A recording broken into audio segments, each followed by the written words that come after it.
We've actually been in contact with a Kurdish journalist who's on the front lines in the city of Hasakeh now. He tells us that the Islamic State group have been able to enter the southern parts of the city now, around the fringe of it, so they're actually in the city proper. He says that the YPG, the Kurdish fighters, control the north of the city still, that it's the government forces who are fighting in the south against the Islamic State group. And then what he tells us, which is new, is that according to his account, some of the government forces have been fleeing their positions. Now, what we knew beforehand from the Syrian Observatory of Human Rights is that as many as 160 people have been killed in the last 5 days. That includes 71 regime soldiers, 48 ISIS fighters, Islamic State group fighters, and 43 Islamic State group fighters and members of their families who were killed in bombings south of the city and south of the fighting itself. There's also many thousands of people who've fled the city,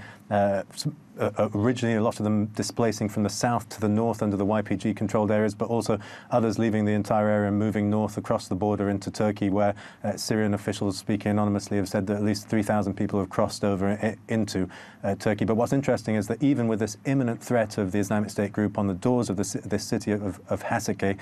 even at this point, the regime forces, the Syrian government army, and the Kurdish YPG fighters not cooperating on the front lines together to combat Islamic State groups, still sticking to their own parts of town, as it were.